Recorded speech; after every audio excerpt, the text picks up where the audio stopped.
नमस्ते दोस्तों, स्वागत है हमारे चैनल खूनी सत्य में। आज मैं लेकर आई हूँ गोलू चौधरी की एक ऐसी सच्ची कहानी जो धनतेरस की रात हुई थी। ये कहानी सुनकर आपके भी रोंगटे खड़े हो जाएंगे। गोलू दिल्ली में एक आईटी कंपनी में काम करता है। उसकी गर्लफ्रेंड साक्षी के साथ वो साउथ दिल्ली के एक अपार्टमेंट में रहता था। दोनों बिहार से हैं, लेकिन शहर में सेटल हो गए थे। 22 अक्टूबर धनतेरस का दिन था। गोलू ऑफिस से लेट निकला था, करीब 8 बजे। साक्षी भी अपने ऑफिस से आ रही थी। यार साक्षी, आज धनतेरस है, कुछ ना कुछ सोना तो लेना ही होगा। हाँ यार, मम्मी का फोन आया था, बोल रही थी कि धनतेरस पर कुछ ना कुछ गोल्ड जरूर लेना चाहिए। उन्होंने सोचा था सिलेक्ट सिटी वॉक जाएंगे, लेकिन ट्रैफिक में फंस गए। रात के 10 बज गए थे। बड़ी दुकानें सब बंद हो गई थी। अब क्या करें, सब बंद हो गया है। लाजपत नगर में कुछ छोटी दुकानें खुली रह सकती हैं। वहां जाकर उन्होंने देखा कि एक छोटी सी सुनार की दुकान अभी भी खुली थी। एक बुजुर्ग सुनार बैठा था। साहब, धनतेरस है, कुछ ना कुछ चाहिए। बस ये बचे हैं साहब, सोने के इयररिंग्स। सिंपल डिजाइन है लेकिन प्योर गोल्ड है।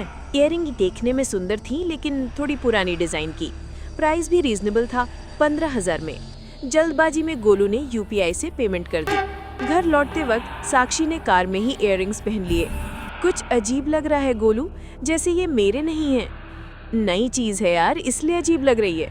घर पहुंचकर वे नॉर्मल रूटीन करने लगे, लेकिन रात में सोते वक्त साक्षी को अचानक बुखार आ गया। 103 का फीवर था। मेडिसिन देने के बाद भी कोई फायदा नहीं हुआ। अगले दिन से अजीब घटनाएं होने लगी। पहले तो घर में बर्तन अकेले गिरने लगे, फिर मिल्क बार बार फटने लगा।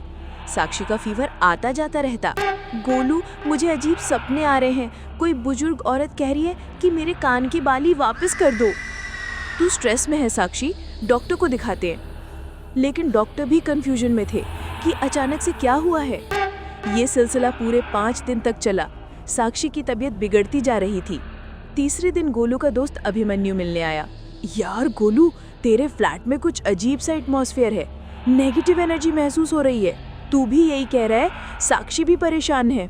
बिल्डिंग के वॉचमैन ने भी कहा कि रात को 8वीं फ्लोर से रोने की आवाज आती है। यार कुछ तो गड़बड़ है, किसी एक्सपर्ट से मिलना चाहिए। 5वें दिन गोलू परेशान होकर अपने कॉलीग से पूछा। उसने बताया कि ऑफिस के पास एक पंडित है जो इन मामलों में एक्सपर्ट है। पंडित शर्मा जब आए तो उनका चेहरा गंभीर हो गया।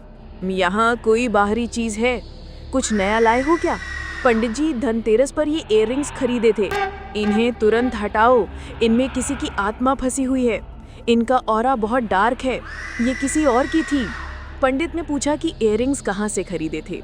गोलू ने लाजपत नगर की दुकान के बारे में बताया। चलिए वहीं चलते हैं, सच्चाई पता करनी होगी। अगले दिन भी तीनों उस दुकान पर गए। सुनार को इयररिंग्स दिखाकर पूछा, ये इयररिंग्स आपको कहाँ से मिले थे? साहब, ये मुझे कल ही एक लड़का बेचने आया था, इमरजेंसी थी, पैसे चाहिए थे। कैसा दिखता था वो? 20-21 साल का, पतला दुबला, बहुत नर्वस लग रहा था, जल्दी में था। ये चोरी की हैं, किसी के घर से चुराई गई हैं। सुनार को साथ लेकर भी नियरेस्ट पुलिस स्टेशन गए। इंस्पेक्टर ने रिकॉर्ड्स चेक किए।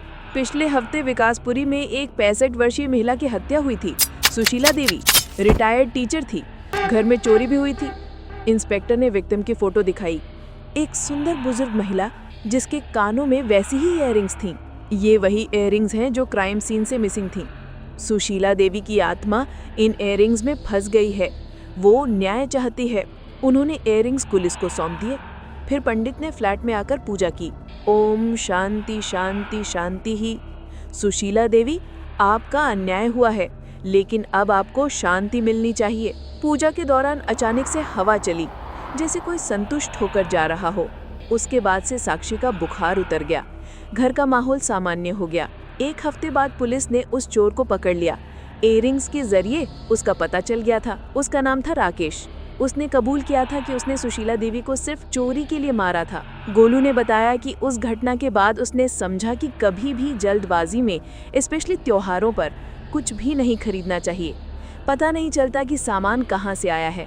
अब साक्षी बिल्कुल ठीक है, लेकिन अब वे हमेशा प्रॉपर शॉप से ही शॉपिंग करते हैं और बिल जरूर लेते हैं। दोस्तों, ये कहानी हमें सिखाती है कि हमारी गलत चॉइसेस का असर उन आत्माओं पर भी पड़ता है जिनके साथ अन्याय हुआ है। सुशीला देवी की आत्मा अपने प्रिय गहनों के जरिए न्याय की गुहार लगा रही थी। इसलिए त्योहारों पर भी सोच समझकर वेरीफाइड जगहों से ही खरीदारी करें। अगर आपके साथ भी कोई ऐसा अनुभव हुआ है तो कमेंट में जरूर शेयर करें। तब तक के लिए खुद का ख्याल रखिए और सावधान रहिए और हमारे चैनल को सब्सक्राइब जरूर करिए।